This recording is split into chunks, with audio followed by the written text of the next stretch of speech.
2026 is well underway. What are some of the key trends that we are seeing in the ERP space? That's what I want to talk about today.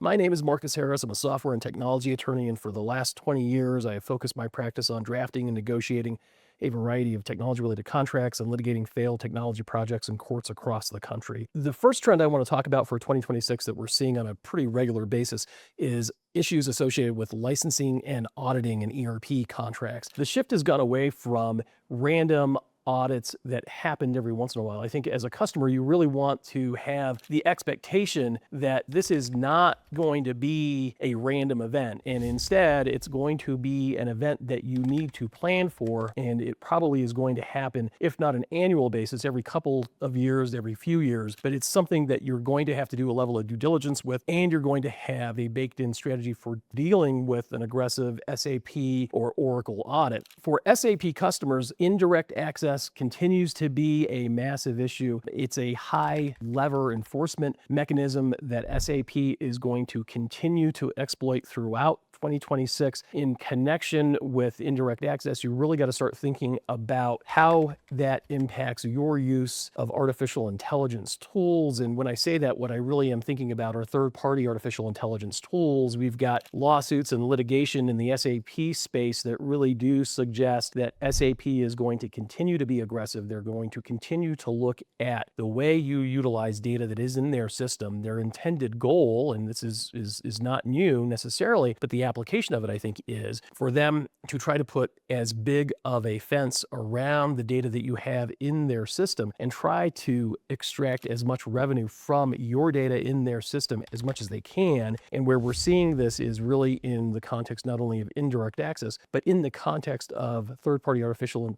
intelligence tools that are hooking into the SAP system, making use of the data and transforming that data in some way that is benefiting your company that you're training these third-party AI tools on. That is a red flag for SAP, and that's something that they're going to try to aggressively pursue. And you need to have a strategy for dealing with that. And I think one instructive matter that you can look to if you want to have better understanding of this issue is really the Solonis SAP case, which we've got a video on. One of the other issues really deals with shifting ways in which these big ERP vendors, whether it's Infor, Microsoft, SAP, or Oracle, the way that they are trying to monetize both SaaS and really AI. The reality is that the old model of doing business has really been impacted by the advent of artificial intelligence. And not only is artificial intelligence transformative in a way that is beneficial, but I think there's some irony in the way that it is impacting large ERP. And when I say that, what I mean is you look at kind of these old seat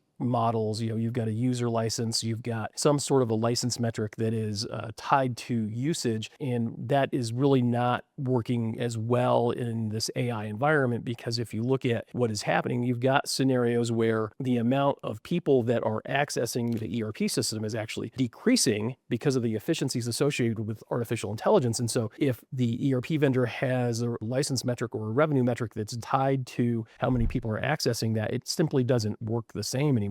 And so what they're now switching over to is some sort of a consumption-based metric or some alternative means of extracting revenue from their customers that's really tied to the fact that there are greater efficiencies that are being realized by their customers in connection with artificial intelligence, and it's putting more usage into the system. One of the other themes that we're seeing already in 2026 is really the continuation of ERP failure litigation. You don't really have to look much farther than the large-scale Zimmer Biomet lawsuit against Deloitte over its SAP S/4HANA rollout, seeking around $172 million in damages. You're always going to see these large-scale ERP implementation failures. There's maybe some sort of nuance associated with these now. And again, I think you can look to artificial intelligence. Instead of having seasoned consultants that are on the ground in your environment implementing and integrating the software for you, you maybe have people with less experience that maybe are relying on artificial intelligence tools. They're offshoring work to less experienced consultants with the goal of reducing the manpower that they utilize to focus on your implementation. We always see them utilizing certain types of implementations as training grounds for their inexperienced consultants, and we are going to continue to see that with respect to litigation. And I think you look at the root cause with respect to these kinds of lawsuits, and they really tend to converge on a few patterns. You look at scope ambiguity, particularly where integrations are vaguely described or treated as out of scope until later in the project. You look at misrepresented capabilities where native features actually require additional tools or customizations or third-party products that were not initially disclosed to you pre-contract or during the scoping phase of the implementation. You look at an explosion in change orders where there are dozens of changes being pushed through the project. Sometimes we'll see things like 30 to 40% budget overruns because of change orders. We continue to see implementation negligence. We see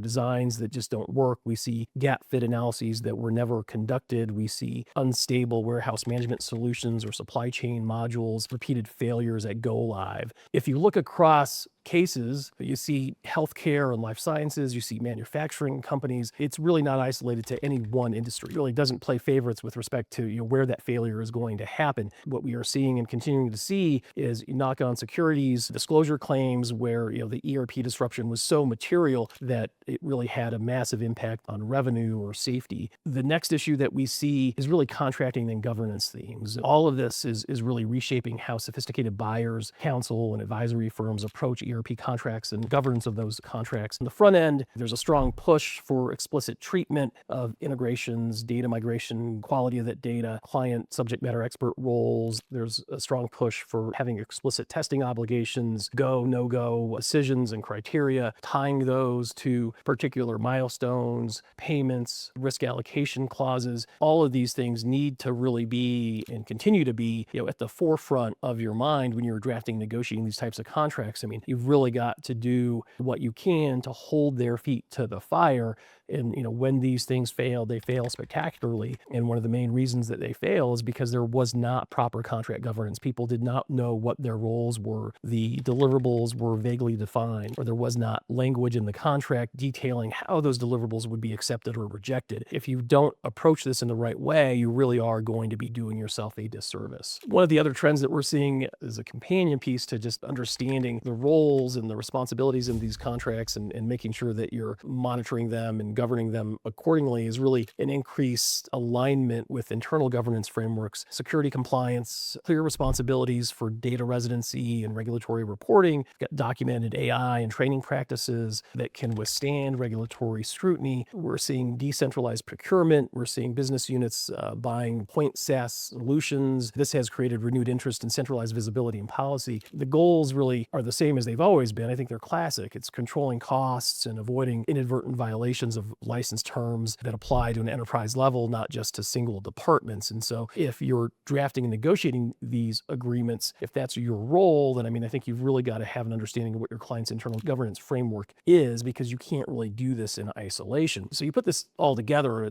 what does this mean? What does it mean for mitigating the likelihood of a dispute, mitigating the likelihood of a failure? And I think if you're on the plaintiff side in one of these situations, the fact patterns that really resonate in 2026 are going to be, vendor-driven audits, shock bills associated with overusage or unauthorized usage of the software. You're going to see ERP failures tied to safety or regulatory issues. You saw this in Zimmer Biomet, patient care impacts and big promises of AI or automation that never materialize, or certainly never materialize at any kind of usable scale. And these cases really, when they come up, they combine issues of contract. A lot of times you've got securities issues associated with them. You've got tort theme. You've got allegations of fraud, negligent misrepresentation. You've also got your standard breach of warranty, breach of contract claims. If you're defending from a vendor, how to have pre-audit readiness, right? Establishing license baselines so you know what your usage looks like, mapping integrations.